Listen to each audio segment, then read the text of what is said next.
گڈریا۔ یہ سردیوں کی ایک یکبستہ اور طویل رات کی بات ہے۔ میں اپنے گرم بستر میں سر ڈھانپے گہری نیند سو رہا تھا کہ کسی نے جھنجھوڑ کر مجھے جگا دیا۔ کون ہے؟ میں نے چیخ کر پوچھا، اور اس کے جواب میں ایک بڑا سا ہاتھ میرے سر سے ٹکرایا اور گھپ اندھیرے سے آواز آئی، تھانے والوں نے رانو کو گرفتار کر لیا۔ کیا؟ میں نے لرزتے ہاتھ کو پرے دھکیلنا چاہا۔ کیا ہے؟ اور تاریکی کا بھوت بولا، تھانے والوں نے رانو کو گرفتار کر لیا۔ اس کا فارسی میں ترجمہ کرو۔ داؤ جی کے بچے، میں نے رونقے ہو کر کہا، آدھی رات تنگ کرتے ہو، دفع ہو جاؤ۔ میں نہیں آپ کے گھر میں رہتا، میں نہیں پڑھتا۔ داؤ جی کے بچے، کتے، اور میں رونے لگا۔ داؤ جی نے چمکار کر کہا، اگر پڑھے گا نہیں تو پاس کیسے ہوگا؟ پاس نہیں ہوگا تو بڑا آدمی نہ بن سکے گا، پھر لوگ تیرے داؤ کو کیسے جانیں گے؟ اللہ کرے سب مر جائیں، آپ بھی، آپ کو جاننے والے بھی، اور میں بھی۔ اپنی جواں مرگی پر میں ایسا رویا کہ 2 ہی لمحوں میں گھگی بن گئی۔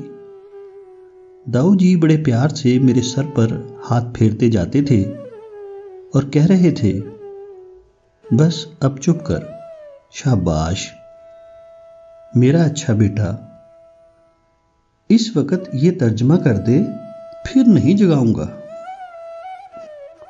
آنسوؤں کا تار ٹوٹتا جا رہا تھا۔ میں نے جل کر کہا، آج حرام زادے رانو کو پکڑ کر لے گئے، کل کسی اور کو پکڑ لیں گے، آپ کا ترجمہ تو نہیں، انہوں نے بات کاٹ کر کہا، میرا تیرا وعدہ رہا، آج کے بعد رات کو جگا کر کچھ نہ پوچھوں گا۔ شاباش، اب بتا۔ تھانے والوں نے رانو کو گرفتار کر لیا۔ میں نے روٹھ کر کہا، مجھے نہیں آتا۔ فوراً نہیں کہتے تھے؟ انہوں نے سر سے ہاتھ اٹھا کر کہا، کوشش تو کر۔ نہیں کرتا، میں نے جل کر جواب دیا۔ اس پر وہ ذرا ہنسے اور بولے، کارکنان گزمہ خانہ رانو را توقیف کردن۔ کارکنان گزمہ خانہ، تھانے والے۔ بھولنا نہیں، نیا لفظ ہے، نئی ترکیب ہے، 10 مرتبہ کہو۔ مجھے پتا تھا کہ یہ بھلا ٹلنے والی نہیں۔ ناچار گزمہ والوں کا پہاڑا شروع کر دیا۔ جب 10 مرتبہ کہہ چکا تو داؤ جی نے بڑی لجاجت سے کہا، اب سارا فقرہ 5 مرتبہ کہو۔ جب پنجگانہ مصیبت بھی ختم ہوئی تو انہوں نے مجھے آرام سے بستر میں لٹاتے ہوئے اور رضائی اڑاتے ہوئے کہا، بھولنا نہیں، صبح اٹھتے ہی پوچھوں گا۔